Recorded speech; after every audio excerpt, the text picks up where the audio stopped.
Okay. Good evening, Nigerians. We are back on Vox Edu tonight on Thursday again, as our usual time of engagement. Tonight, I have with me in the studio Brother Louis Akpoveso. Brother Louis, it's good to have you tonight on Vox Edu. Always. Thank you so very much, sir. It's nice to be here as well. And then we also have with me tonight, I think I should call him Elder now, because he's now becoming an elder. we have it also. Brother No Wisdom. problem, Brother Yes, Wisdom sir. Nicholas. Good evening, Nigeria. Good evening, sir. It's a pleasure to be here. The reason why we Yes, are sir. scaling you up is because we are talking about the area that you are an expert on, investment. Yeah. And then so I mean we should respect the both of you and stop calling you brother when we are learning from you.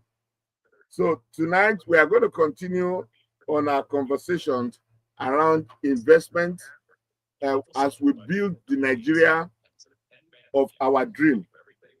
You know, the role of investment, because there's a general saying here that a nation that cannot feed itself can do nothing. So for you to be a nation, you must first be able to provide for your citizens. And that explains why many of the third world countries, I think that's what qualifies you to be a third world country anyway. If you cannot feed yourself, then you are just a third world country. So so tonight we are going to be looking at what is the role of human capital in Nigeria economic and national development, and examine how the country's large and youthful population can become a major national asset. Hey, that's a very big English. Let us look how our population can become an asset. So tonight, that is where we're going to take our trajectory from. Brother Louis, the youth, how can the youth of Nigeria build Nigeria of our dream? Can I yield the floor to Brother Louis? Our huge youth population, is it an asset or a liability? Our huge youth population is 100% an asset. We already have it. So we can look at it as a building that exists on a space of land somewhere in Maitama. You know, the value of that building is still very well represented. Why? Because people know that if they come into that space, is properly situated, even if it means refurbishing what is there or tearing it down and doing something else, they already know that it still has a lot of value. I saw something on someone's status that if you are going to have value in the future, that means you are valuable today. You know, because if you have a futuristic value, then you not existing now completely erodes that value. So if you can be something good in the future, then that means you are something good now to preserve. So, and I mean, maybe Mr. Wisdom may have some additional thoughts on this, but for the youth, we have to start from a place of understanding where exactly we are. If we are going to get enough required help from government schemes, from private sector, I don't know if we're going to get enough, to go around. We are quite a lot. And if we just look at some of the statistics that have been paraded around out of school children and all these things, it's easy to lose hope. So might be interesting for us to find ways to come together. Are we coming together in our churches? Are we coming together in our mosques? Are we coming together in our social clubs? Are we coming together as friends groups? Whatever that is, after we finish talking about all the other things, we should have a section to talk about how can we develop ourselves to attract the jobs that are available. It looks like we don't have the prerequisite skills, to take the jobs that are currently available. Many an employer would say they would have to go through several CVs before they see one qualified person. Whether this is true or not is left to debate, but if it keeps coming up, there's no smoke without fire. I believe that there may actually be several people out there who are not qualified to take up the jobs that are available. So it might be good for the youth to become self-aware enough to advise themselves and now start seeing what are the things we can do to increase the capacity that we have. Okay, thank you, Brother Louis, for that opening statement. Now, Brother Wisdom, there's a question. How come we are plenty and yet the employers says they cannot get skilled manpower, and yet the skilled manpower says there are no opportunities? And there's a paradox here that I don't understand. You see many Nigerians, when you travel abroad, you see Nigerians, I mean, doing very well as professionals. You go to anywhere, any country in the world, I've not been to any country in the world where I do not see minimum of 10 to 20% Nigerians as their doctors in the hospitals. Yet you come to Nigerian hospitals, you don't see doctors. They say we are short of doctors. And yet you go to London, you see Nigerian doctors. And yet you see doctors and say they don't have job. And so I'm just wondering, how do you sit this with our population? Brother Wisdom, does it make sense to you? I think that Brother Wisdom's system may be giving him a bit of issue. But I mean, maybe quite possible.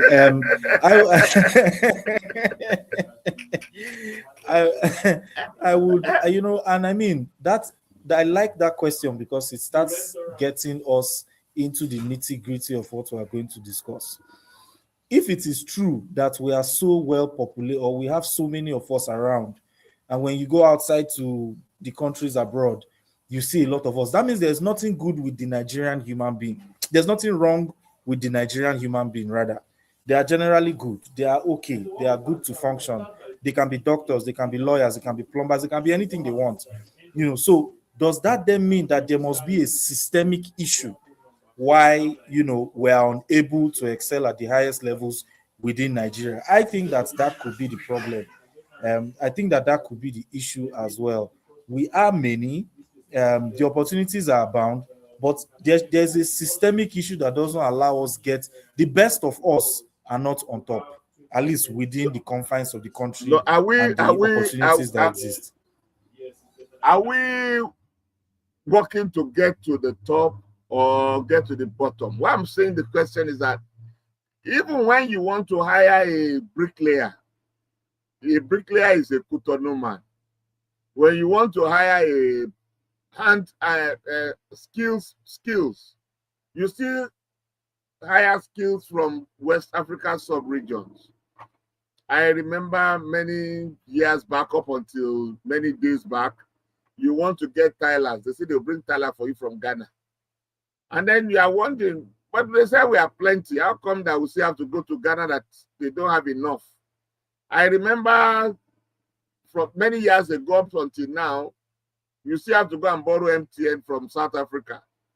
And yet we are tech savvy in Nigeria, we are everything, and yet we still have to go to South Africa that there are very few.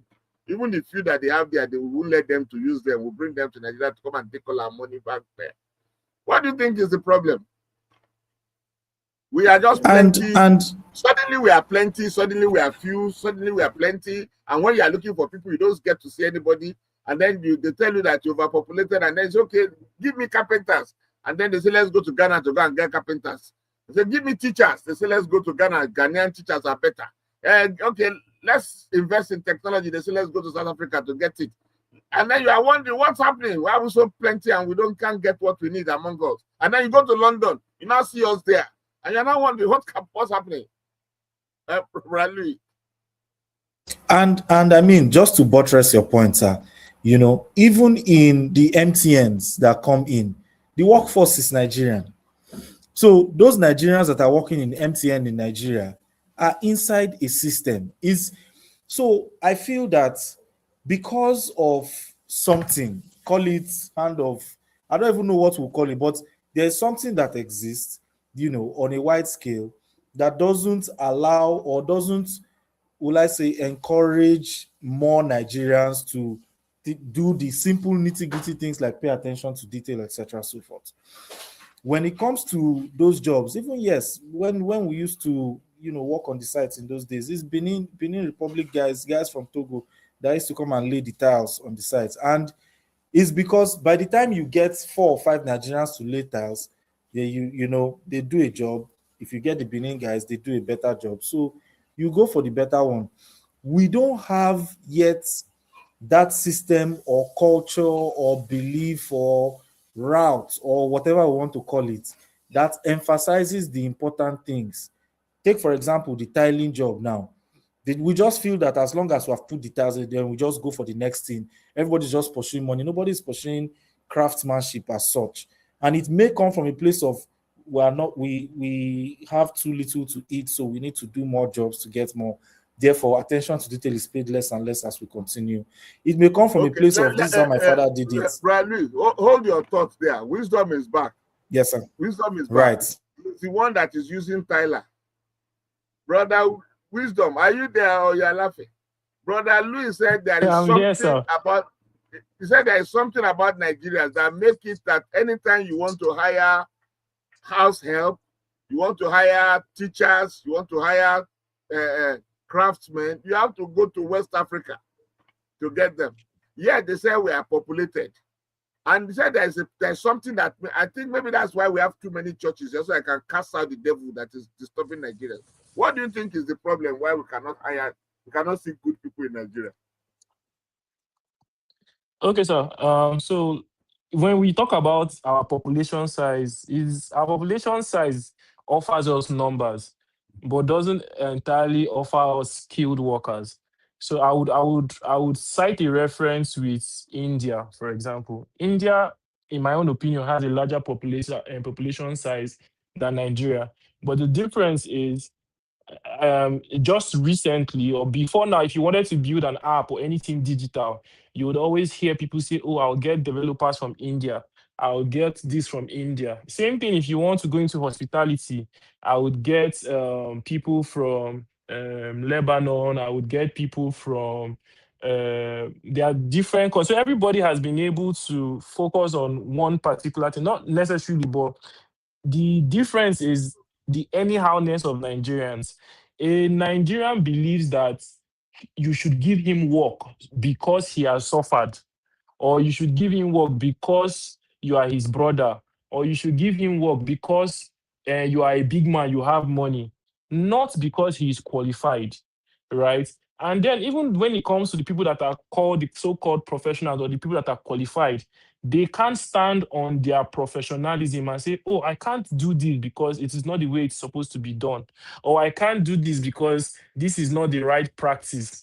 They are scared that if I tell Oga that, oh, this is how it's supposed to be done, Oga will tell me, no, let me do it. Oga will say, no, that's not how it's done. So we have this differential when it comes to the skilled labor and the entire population. There are very few skilled laborers or skilled professionals out there. A lot of people just have an idea of what they want to do and how they want to go about it, but they don't spend time mastering one particular thing, because we've also believed that you can't get rich or you can't sustain your life through one source of income. So let me learn hairdressing. Let me learn roasting corn. I will join the two of them together, right? But we fail to understand that you need to first of all master one, deliver excellent service, then you diversify. So that's my own take on the topic, sir. So we are talking about Nigeria of my dream here. So, yes, sir. So where do we go from here? I think where we can go from here is for we to have the Nigeria of our dream is to focus more on capacity building. So human capital development, and not just for the show of it, for the intense purpose of getting better. I want you to mention names. Who should focus on human capital development? Who? First of all, you cannot outspend the government, right? So the government comes in. But the problem with the government coming in things like this is there would always be some elements of politicking. There's always going to be an element of there's a certain quota we have to meet. Like, for example, if you go to various ministries, we practice quota system. Oh, we need to employ 10 people from the south. We need to employ 10 people from here. But we're not necessarily employing the best because we have to fill up a certain quota. There are certain people in the ministries that just come to work and they are just happy to be there. They don't impact anything, right? And even the ones that, I'm not trying to say they are not working, but even the ones that feel like they are superstars, when they leave and they go into the private sector, they find themselves trying to play catch up because the standards are not the same in this thing. So that's the problem. The government needs to understand that. In short, I believe that for us to get the Nigeria of our dream, the government needs to take a step back and focus more on policy and advisory and implementation and leave the actual work to the private sector. The private sector Okay. needs to come in, set up the structure, set up the guidelines for us to be able to achieve the Nigeria of our dreams. Brother Louis, did you hear what Elder Wisdom said? He said, because, you know, we have agreed that less than 4% of Nigerians are working for government. The remaining, maybe another 60% are working for private, are in the private sector. And therefore, the decadence in the society, we cannot actually attribute it to the federal government or the state government employment policy. Because if you say there's quota system, we can only talk about quota system when we talk about the federal government. And there are people in the local government who don't operate quota system because everybody is from the community.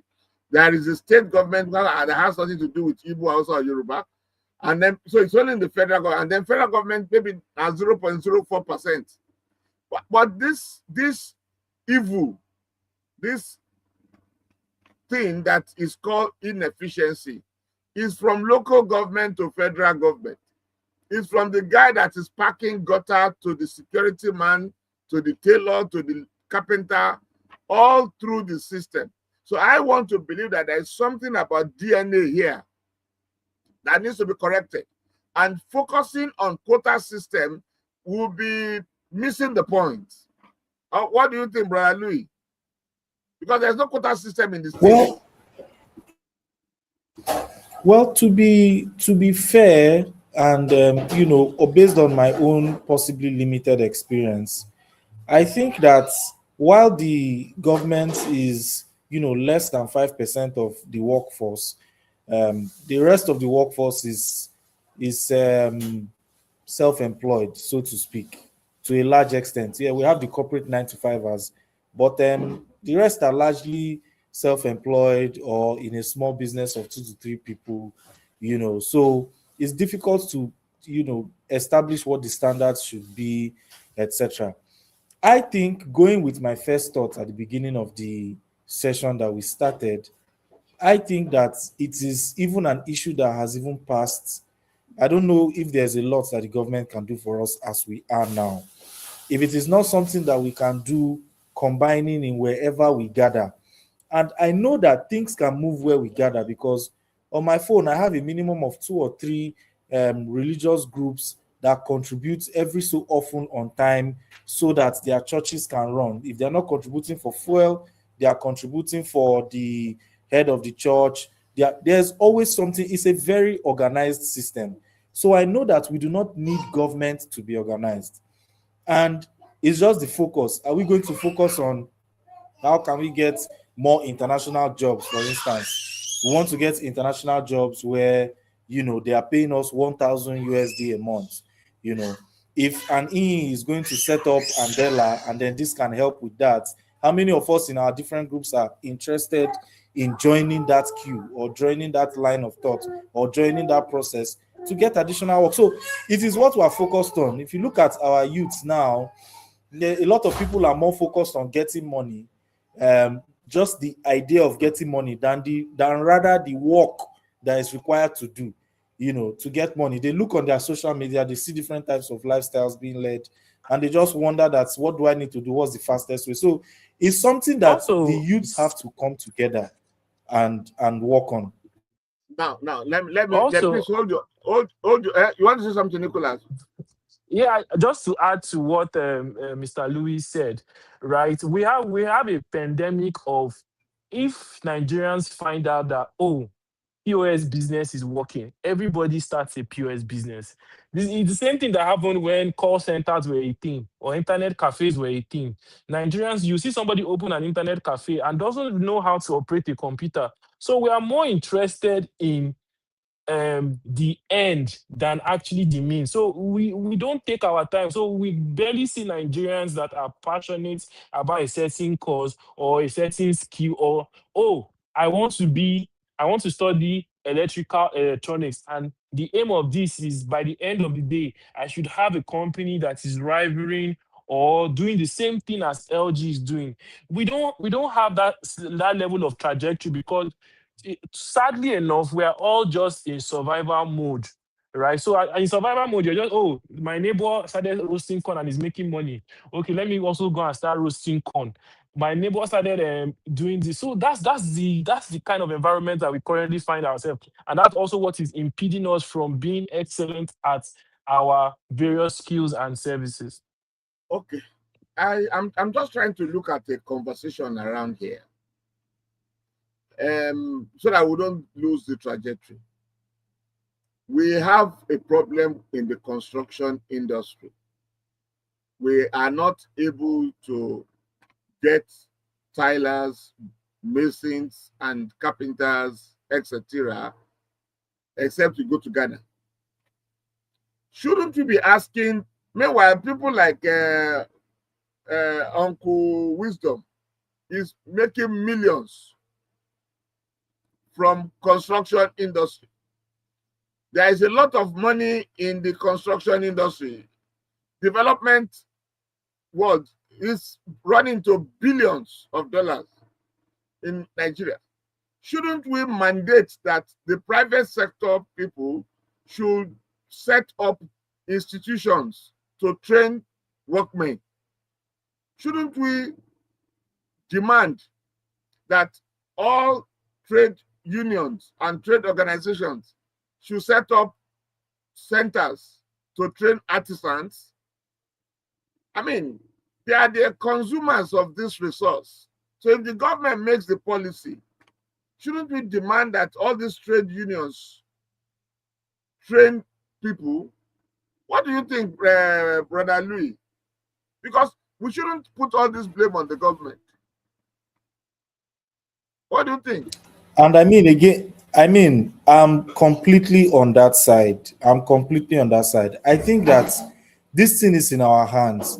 I know that it's possible that in the US they have unions for workers who work at the ports. They lift cranes. They use cranes to load and unload, containers at the dock. They generally they work in a workers. They have a workers union. Even though that they come in construction clothes and everything, it has been rumored that their salaries are close to what surgeons make. Why? Because they've established that this is a useful thing. So they've come together, they've unionized. And that's the thing that I was saying about where are the groups that we are gathering in currently. So that through those groups, when we've discussed the agenda for why we have those groups, we will also chip in how can we be less poor in this country, which of course the number one thing will have to be we need to increase our capacity to make money. We don't have a problem organizing. We organize for the wrong things. My generation now, if you say maybe like 5 or 6 years ago, if you say let's have a group that what we are doing is that we are doing drinking contests. Today we are here in Maitama, tomorrow we'll be here in Lugbe, the next day we'll be here. You see how organized that group will be. Immediately you change that group to something that is quote and unquote generally in the right direction, you will see the difference. If it is a church group, you will see how organized that church group is going to be.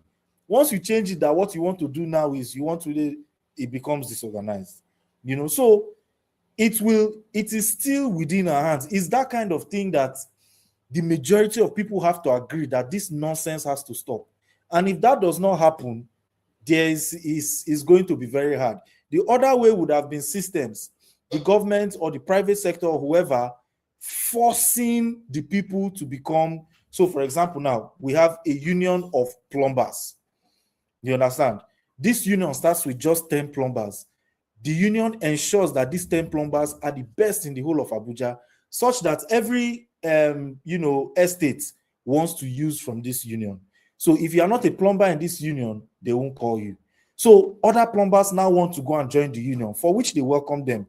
But once they enter, the union enforces a certain level of standards. It has to exist outside the government.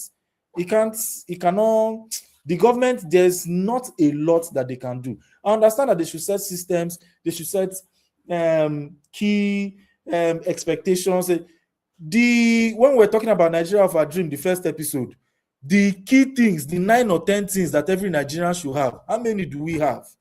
It's not that government didn't set it. It's there, it's set. I still feel that. Yes, sir. Go ahead, listening. Sir. No, I'm listening. You still feel that what? No, I still feel that the power is still in, as it is now for this, the majority of us have to agree. The way it is now. I don't know if there's any other way.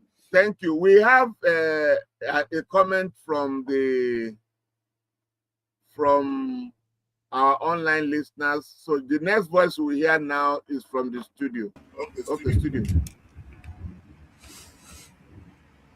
To be fair, it's rarely the elect students that want to open a company. It takes vision to do that, but school gives the skills, not the vision. This is from Simon Apoveso, 5022. Okay. Simon is telling us that it's not the student. I think elect student means student of elect that will want to open a company. That maybe the school teaches skills, but not a vision. So we still need, so it still goes back to the same thing we have been talking about. When you graduate from the university, you might even have an idea, you have a vision, but you don't have money. You cannot go to the bank to source for money. You cannot get money from your family because you went to school on community money. We now suggested 2 sessions ago that let's begin to see how people can pull resources together to do something for themselves. But my take on this is this. What is happening to those people who have made it in Nigeria? What are they doing about helping the people down the ladder? I know one thing for sure, because I have experienced it. The NURTW, those people that Agbero, they are very, very organized and efficient. You cannot mess around. If I remember many years ago when I lost my phone in Lagos, I went to the chairman of the NURTW in the area and he fetched my phone for me because he knows me. They control all the touts in Maryland, in Lagos. Then, I don't know what's happening now. If we have association of plumbers, and if you are a bad plumber, they can report you to them. And even in the market, if you sell a fake product or you have a problem in the market and you report to the chairman of the market association, they will so deal with whoever defaults. But we don't have that with engineers. We don't have that with plumbers. We don't have that with several other professions. So what do you think we can do to strengthen these professional bodies?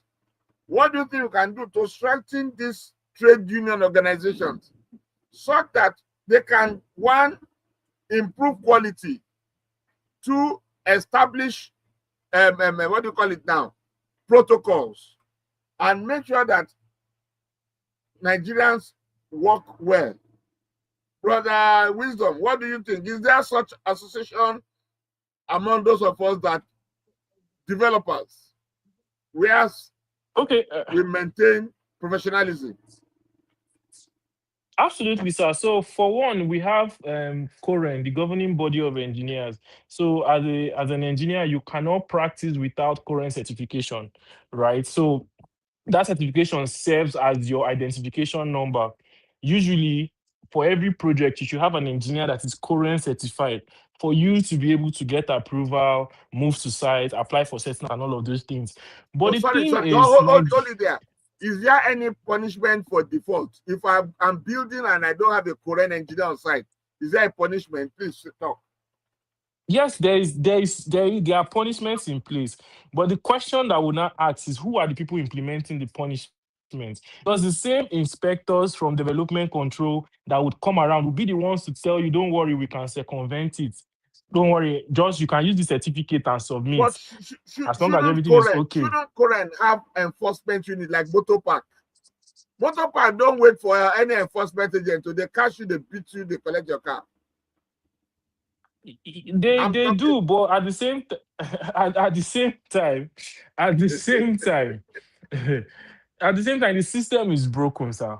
And No, it's broken both ways. Both the government and the people. Mostly the people, because first off, you would always hear them. You have heard conversations where you say, engineer care. Is it not to build and to pull block here, pull block here? Everybody becomes a professional in your own field, right? And then it's crazy because they are getting away with it. A lot of people are getting away with it. And sadly, these things, by the time the houses collapse or something happens, the owners of those properties are nowhere to be found. They get away scot-free at the end of the day. We are yet to see people that would use that go in or serve due punishment for this kind of offenses. Who should be prosecuting? Is it It's not like current? the laws, yes. It's current certifies that you are qualified enough. The development control ensures that you as a developer, you are compliant with the qualified engineers, right? But So I think it's a combined effort. If the bricklayer is from Togo, the house will collapse and the boy will jump the fence. He doesn't need, so it's at the foundation. It's only in Nigeria. It's only in Nigeria that expatriates will come in, because when you bring people from outside, they are supposed to be expatriates. That expatriates will come in and they don't have certification, right? You know, for a while we still praise Julius Berger. We praise Julius Berger, but Julius Berger is a German company, right? It would amaze you to know, sir, that when you come to top 10 companies in Germany, Julius Berger is not recognized. They are not recognized. And it's crazy because here they are superstars, right? So is it that our standards are so low and so meager that anybody can come and just shine? And the truth of the matter, especially in construction, once you can achieve straight lines and symmetry, that's it. That's what makes these other people better than us, because a lot of Nigerians, anyhowness, they are not perfectionists. They are nothing, honestly. And we have, and I think where we fail a lot of the time is in supervision, right? The person that is supposed to supervise the tiler, or the supposed to supervise the engineer, or no, not the engineer is supposed to supervise the laborers or the artisans, have compromised. He have told them that, let us overcoat the material so that we can make money. When you've done that, how do you now supervise this person that you've colluded with to steal? Or how do you supervise this person that you've told to inflate the cost of his labor so that you can get extra money? So it's when all of these things happen, how do we solve this problem? How do we solve this problem? Nigeria of our dream. Brother Louis. You know, honestly, that Wisdom just did now is the that me too I want to do, because the solution to the problem, I don't know if I don't want to say we need a miracle, because this is not how we need to think.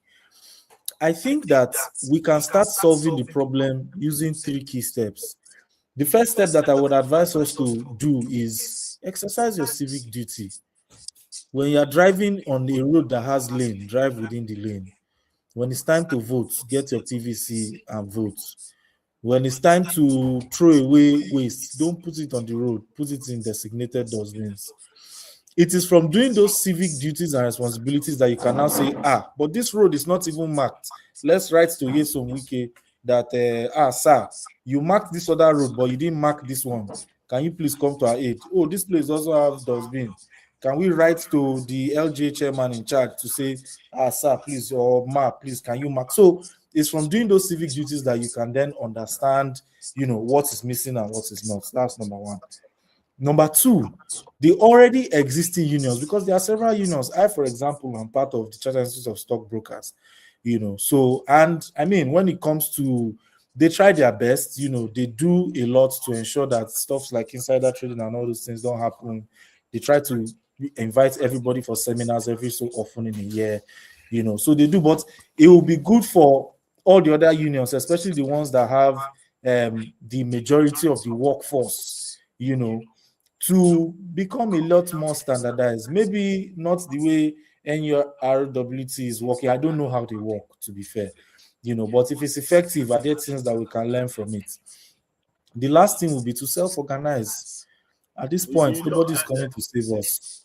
Let me tell you how NURTW works. Every now and then, they organize with the Federal Road Safety Corps. They organize trainings for drivers at the motor park. If you load passenger outside of their territory, they will catch you and beat you or break your windscreen. They are very, very militant. If you don't comply, they deal with you. These are some of the issues. If you want to apply NURTW in teaching profession, for instance, if you are not a registered teacher, they will come to your class and beat you out. If they find you, can I say my hand is up? Yeah, please go ahead. Thank you very much for introducing this angle.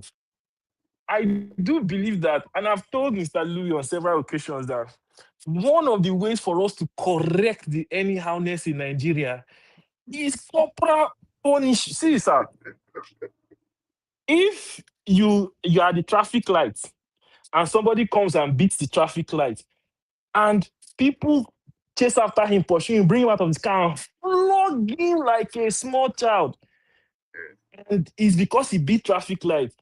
Tomorrow, when another person wants to beat that traffic light, he would wait.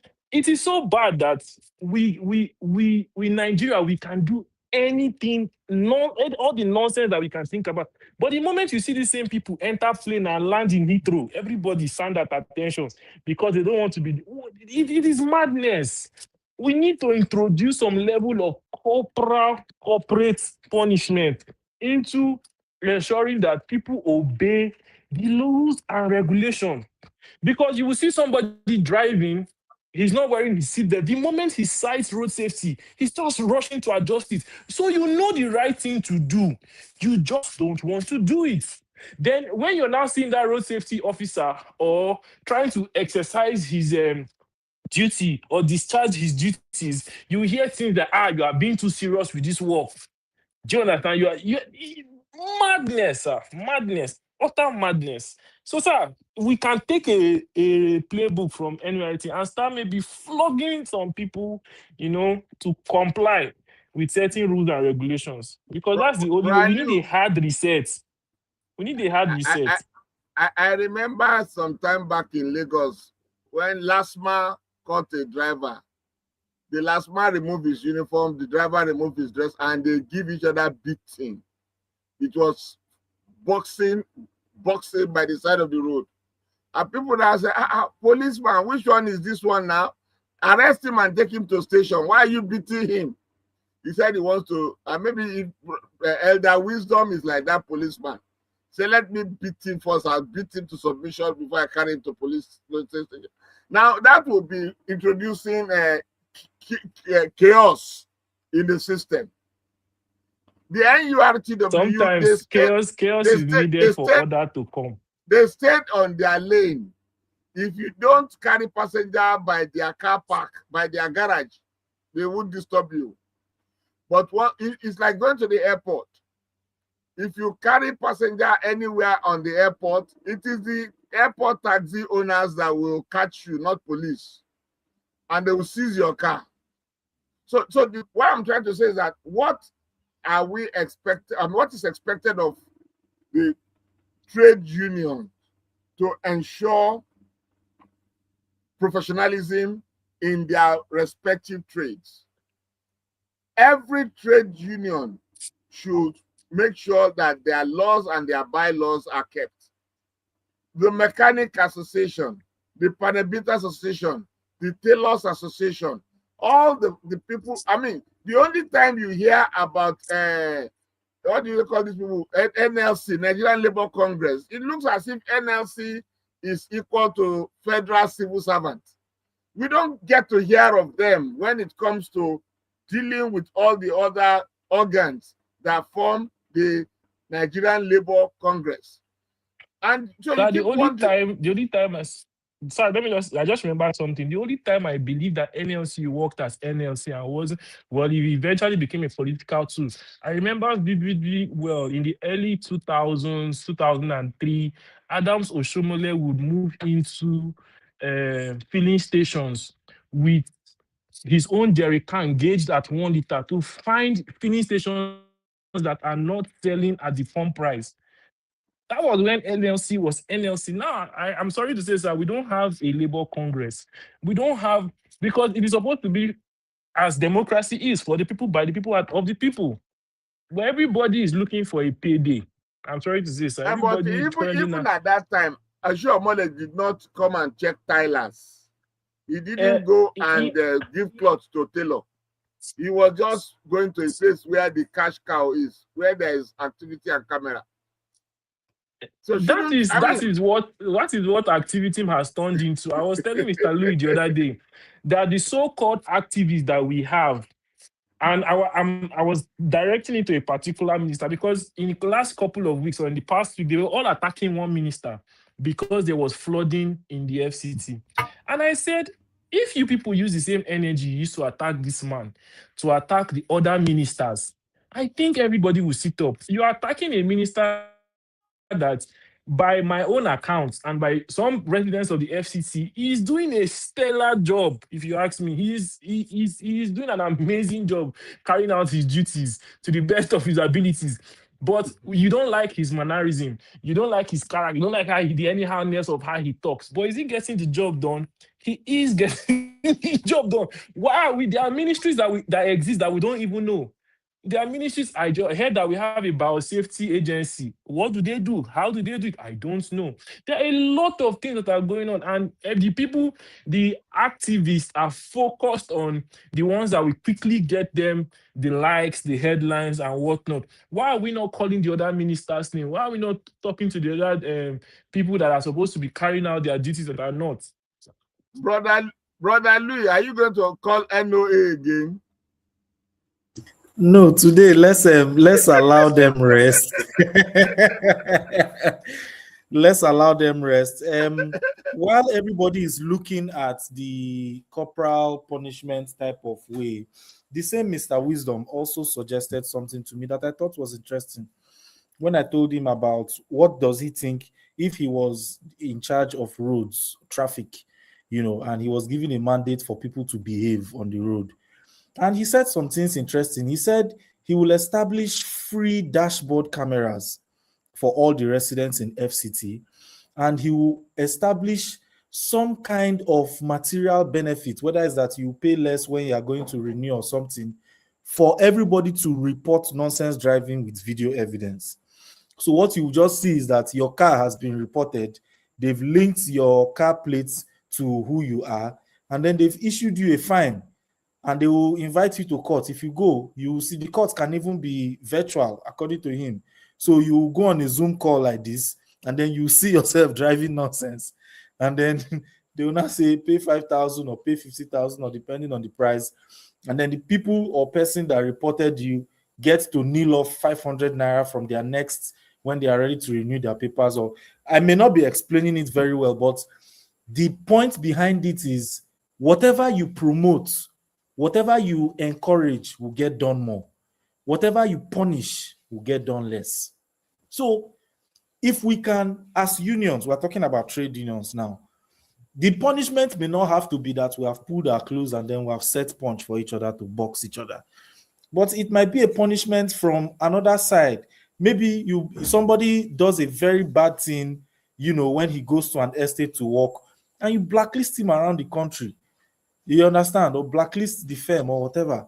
Or somebody doesn't, there are some, I believe that there are some non-physical ways that we can introduce encouraging good behavior, and we can also reduce or introduce discouraging bad behavior. So, I mean, if Mr. Wisdom can think of something that I thought was a brilliant idea, everybody has dashboard cameras, so you don't know who is videoing you, the person at your back, the person at your side, they may all have.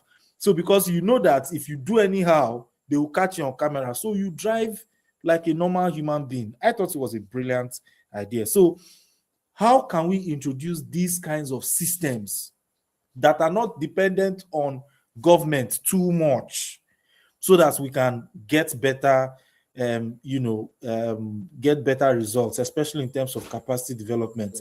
Is a big brother person more likely to have money than somebody that won a mathematics competition? If that's the case, is there something we can do that changes it in the favor of the mathematics competition, if that is the result we want to be seeing more of? If you reward more of big brother this thing, you will get more big brother people. If you reward more of mathematics competition, you will get more mathematics people. So what are you rewarding is what I think it is, sir. Okay, thank you for that. What you are rewarding determines what you get more of. That is key. What I'm hoping will be our takeaway in this conversation today would be, who are the umpires? We shouldn't put too much emphasis, too much responsibility on government, even though it is the responsibility of government to keep the citizens safe.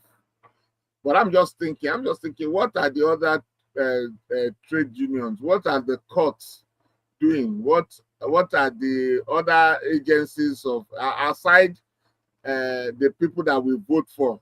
What are the other people what are the civil servants doing? What are the other agencies of government doing to ensure that we have a smooth Nigeria of our dream? Because the whole conversation here is about how can we make Nigeria a better place. We have come out and said, what are the values and ethics? We have run through them.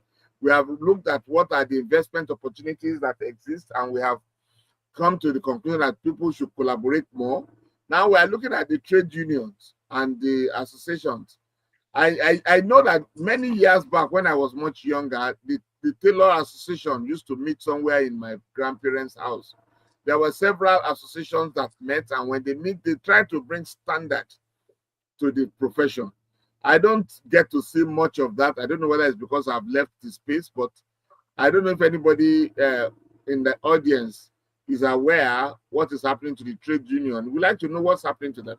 I'm thinking that in terms of improving professionalism, it's important for the trade unions, most importantly, those ones who are elderly, to begin to think of how to set up institutions where they can communicate. Because when you go to Ghana, when you go to these other countries that we talk about so nicely, you will find that there is a structure of training.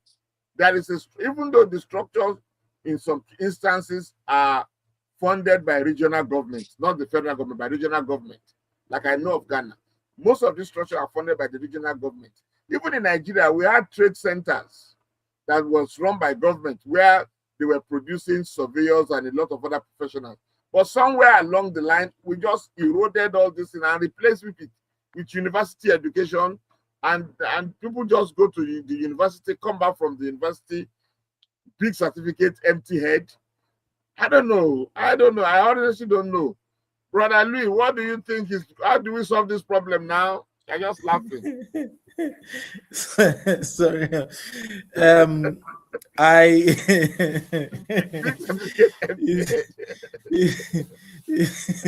Sorry about that. It's actually not funny. It's just that They always say that what makes a joke funny is the reality behind it.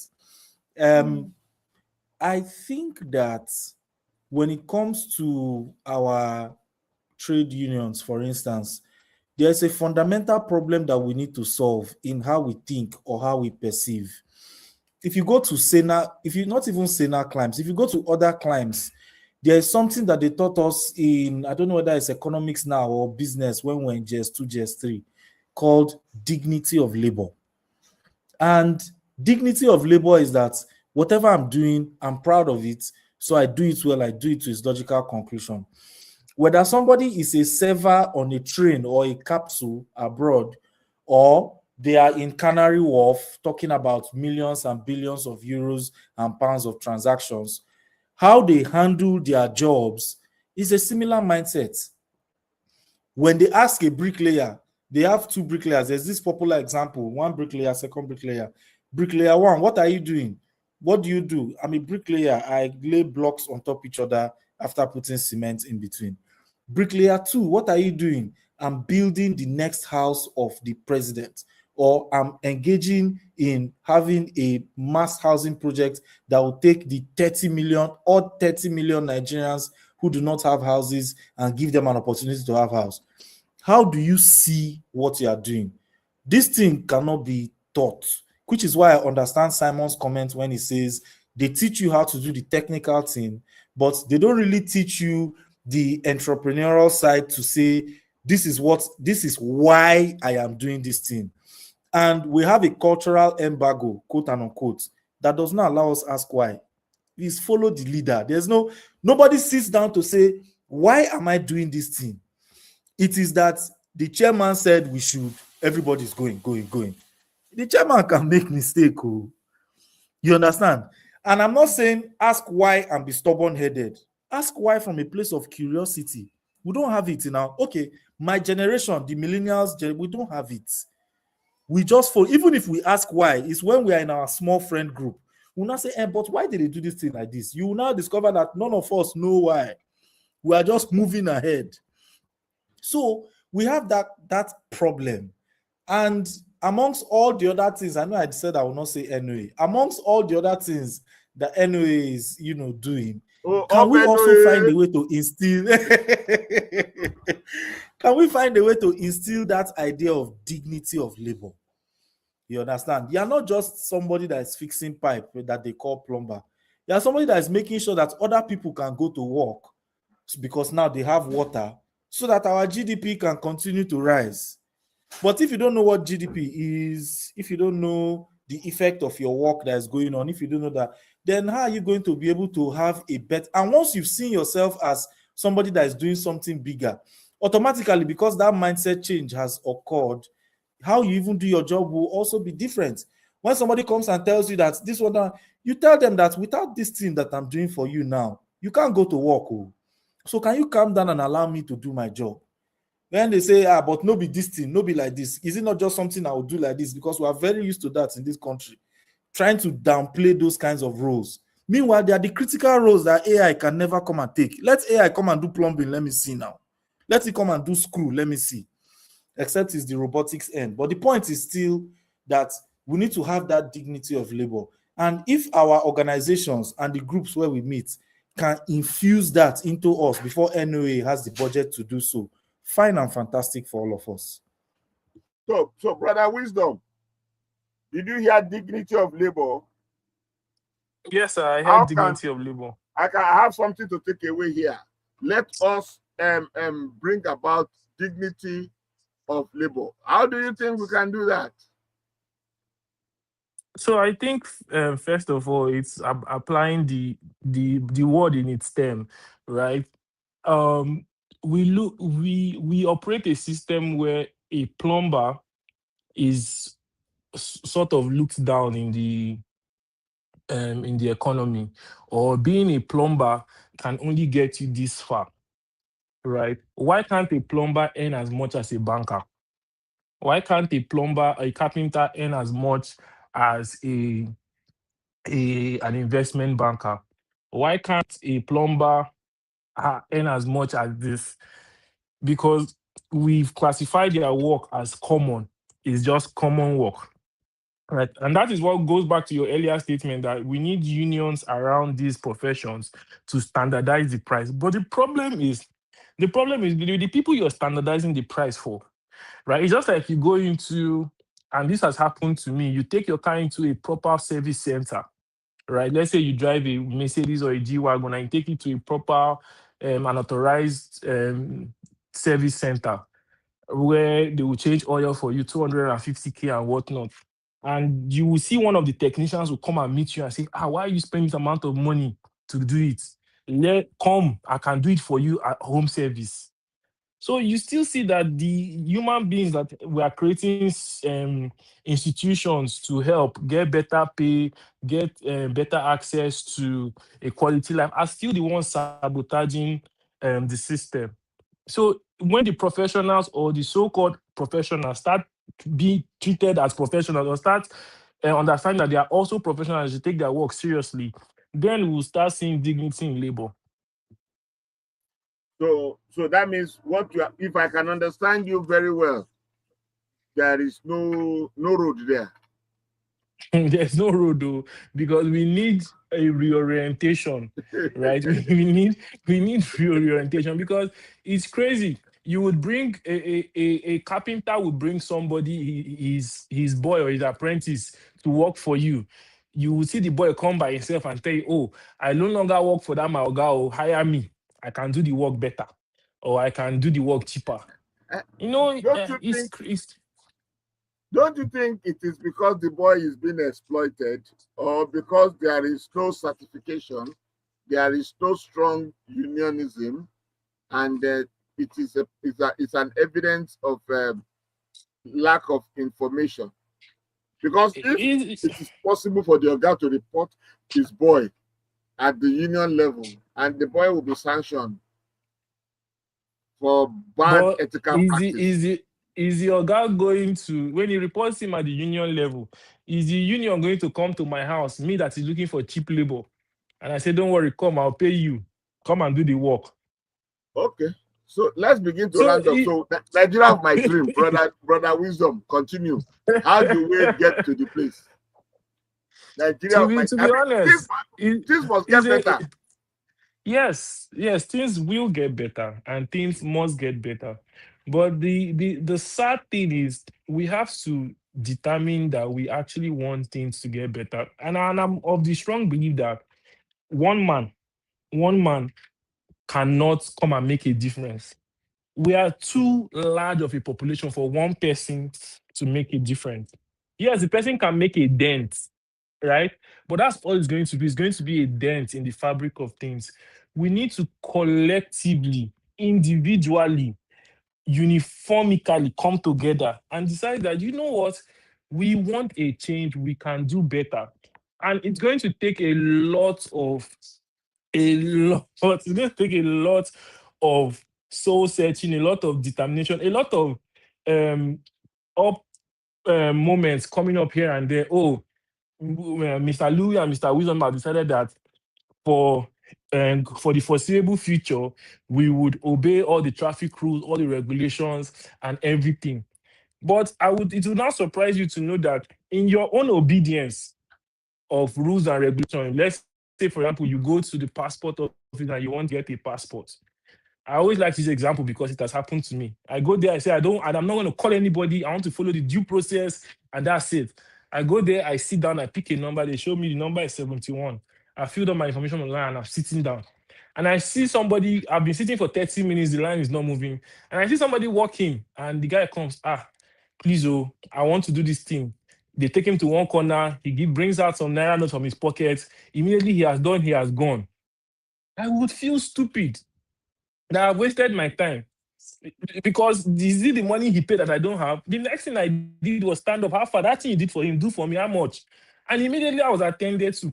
So until we start having systems in place to curb all of this nonsense, it's going to be the same thing, because nobody wants to be made a fool out of, right? Because sometimes for even doing the right thing, you might be looked at, this one, you're not ready.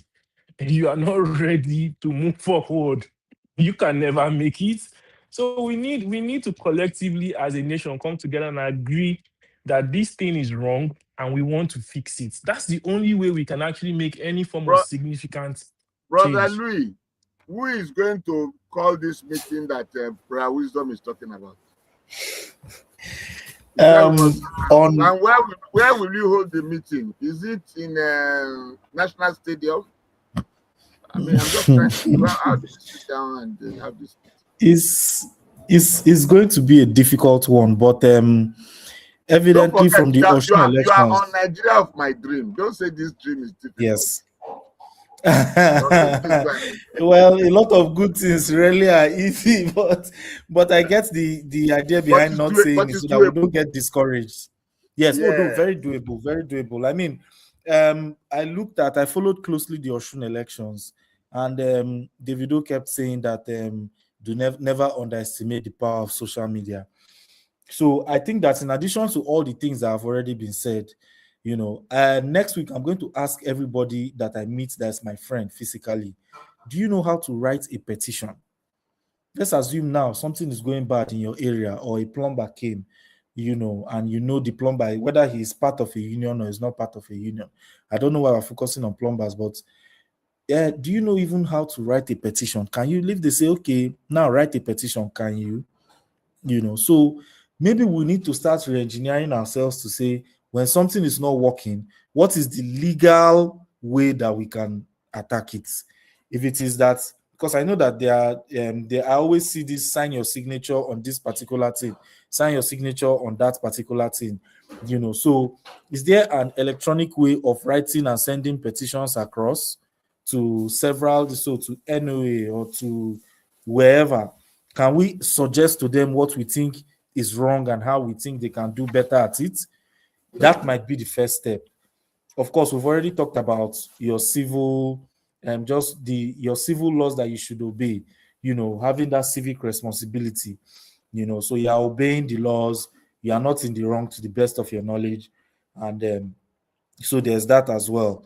And basically, it's just for us to keep on in our own small corners, trying our best in the places where we gather, be it church, be it mosque, be it club, be it friend group, be it group travel, be it people that are playing soccer together, be it those that are playing volleyball, those that are swimming. How can we keep on talking about how we can mobilize to make sure that we have the capacity to attract what it is that we want? At this point, it's no longer vibes. It's unfortunate that there's no stadium or square that we can rent out and push it into the ears of the people.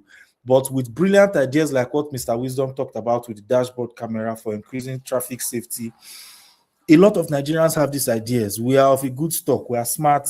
We are bold. Can we use social media as the conduit that passes this message across on a large scale to teach us the simple things we need to do? Write a petition, make a complaint at an office, request for a budget, etc., so forth. So that's what I think, sir. Okay, thank you. Now, let's begin to round up here finally. Brother Wisdom, what are the 2, 3, 5 things that can be the takeaway of Nigerians towards developing a nation where professionalism skills will be appreciated, and then we can be sure that we can get value for our money when we go to the marketplace? 5, 3 things. Your closing remark.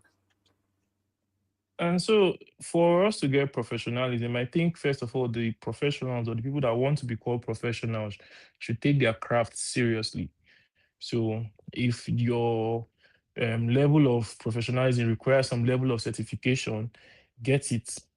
No matter what it is, get it done, master it, spend time learning it to the best of your ability. Because it is not, you're not, and a lot of times we always try to peg our words to how much we are being paid.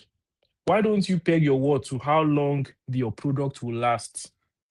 Do you understand? It's just like we're born into the era of Nokia 3310. There is nobody growing up that would not tell you that that was one of the strongest cellular phones we ever came across. There was no other one that met it at its time. It's unfortunate the company did not innovate enough, and they are looking to come back. But how well can that be said about your crafts? That leave, if it's styling, leave it for Mr. Louis. Nobody does styling better than him. If it's activism, leave it for this person. If it's this, leave it for that. Right? If we're able to set that amount of standards across, we would eventually earn the big buck. Right? I think that's my takeaway from today. Just be incredibly good at your crafts. Okay. Thank you very much. Brother Louis, what are the one or two things you want to do Nigerians with this? Absolutely. On a personal level, where you gather, what are the things that you discuss? Can you expand that to include the situation of your country, how your country can be better, and what small ways, can you contribute to making the country better? If that's a 5-minute conversation, but everybody is having it across the country, that can be so powerful.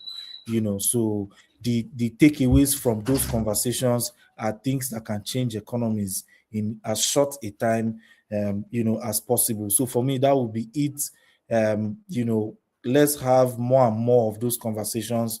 Listen to conversations like these on Vox Edo as well, so that people are made more aware, that it's not a lost cause, for Nigeria. Okay. Thank you, Brother Louis, Professor, and Brother Wisdom. It's been a very rewarding 1 hour of discussion. Keep talking about it until we are able to make something out of it. Be the best you can be, and let it be said that you did your best in every situation that you find yourself. And even though they said Rome was not built in one day, but somebody has a little drops of water makes a mighty ocean. For me here, I believe that if every one of us decides to improve our corner, it is contagious. Within a short time, we will see the solution that we desire to see in this country. Don't give up. Hope. Keep hope alive. Help is on its way. That much I can say to everyone that is listening to us this evening. The Nigeria of our dream will indeed come to pass if each and every one of us chooses to do his or our own best within the confines of the space that he or she finds himself. Even Dr. Samuel David this evening, speaking to Nigeria of my dream. Brother Louis, you want to say good night to Nigerians until we see you on Thursday with a more interesting topic. Good night, everyone. On Nigeria of my dream. Yes, absolutely. Looking forward to that. Good night, Nigeria. Brother Wisdom. Yes, good night, Nigeria. It's been another amazing time. And before we start corporal punishment, let's also be diplomatic. Don't go and fight anybody. Yeah. Thank you. No You're fighting, welcome, just loving. No fight, just love. Let's love one another. Yes, sir. So, good night and see you on Thursday by the grace of God. Bye for now.